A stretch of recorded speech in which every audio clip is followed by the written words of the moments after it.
What exactly makes a story real? Like, is every tale about the supernatural a lie?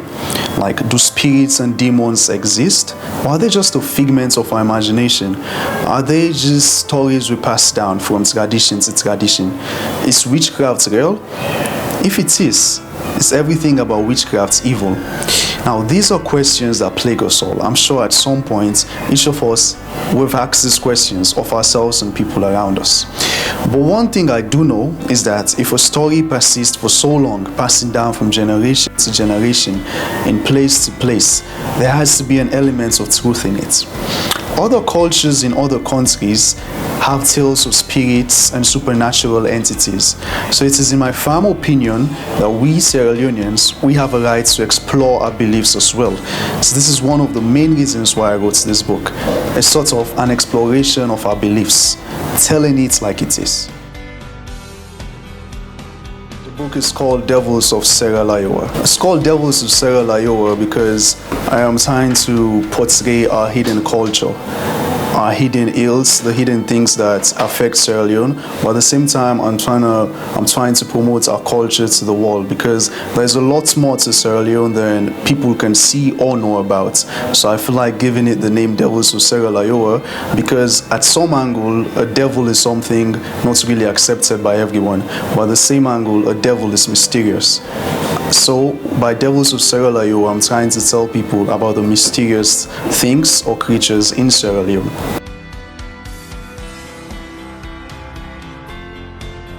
I'm not just writing just about devils.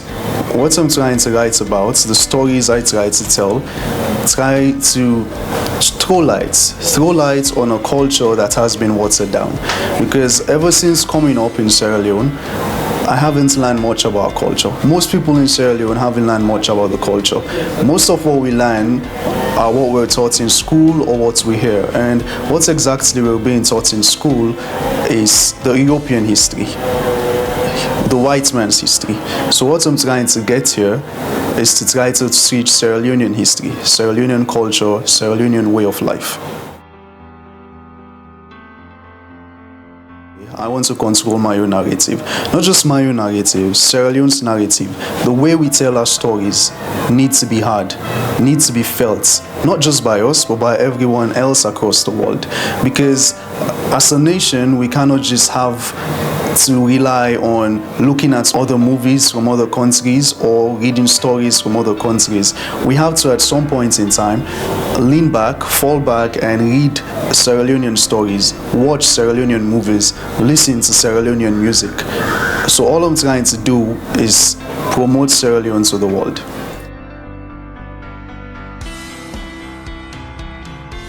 Well, firstly, this book will be up on Amazon in a couple of weeks. Amazon will be publishing this book. After it's published on Amazon, the hard copies will be here in Sierra Leone 2 weeks after. Those are some of the ways I aim to spread the book.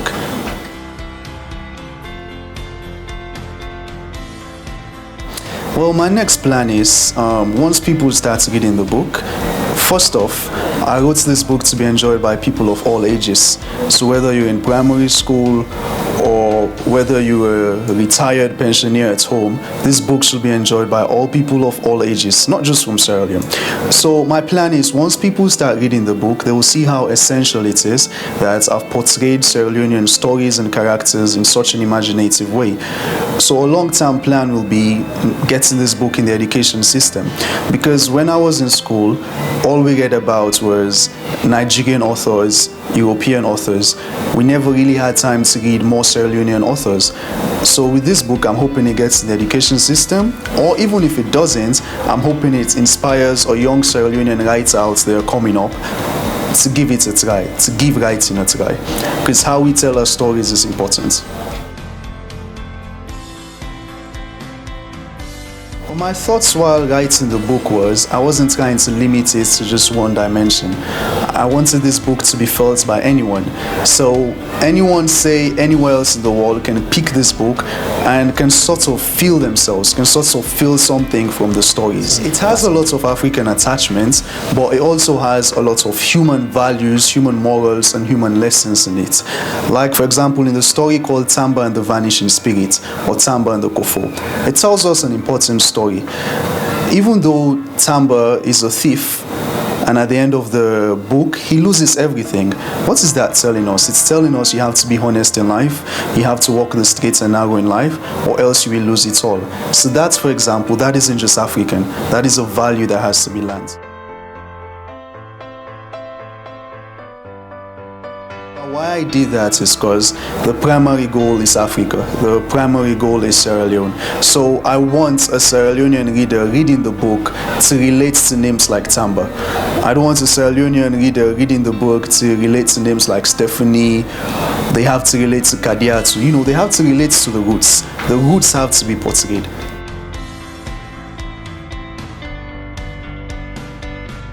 The entire thing about this book is unity, one Sierra Leone. Each and every tribe in Sierra Leone, it's unique in its own way, and each and every tribe in Sierra Leone brings something to the table in terms of richness in culture and heritage. So I try to capture all the tribes of Sierra Leone in their positive elements and bring that out in my book. There are 7 short stories and there are 7 poems. My best story in the book has to be the albino boy and the Tamaboro. The Tamaboros were a group of hunters, but these were hunters indigenous to the Koranko tribe. The Koranko tribe is a tribe in Sierra Leone that can be found in the northern province of Sierra Leone. With the Tamaboros, how they came about is, these were hunters, they had their culture, they had their secret skills, they knew everything that is worth knowing about the forest, the environment, the village, you name it. They were powerful hunters. They grew into fame during the Rebel War because people started seeing that, okay, they couldn't just rely on the soldiers to control the threats of the rebels. So they needed their own vigilantes, their own local heroes. So this is where groups like the Tamaboros, the Donsos, and the Kamajors came in.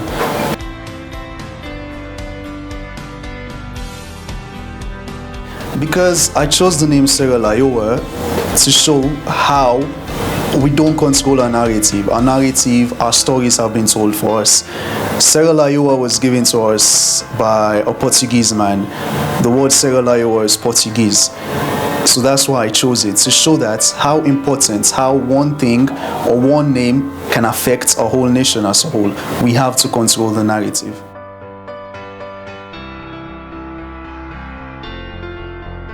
Well, I just think this will be sort of an eye-opener. This will make people realize there's more. There's more that we can do in passing around our culture.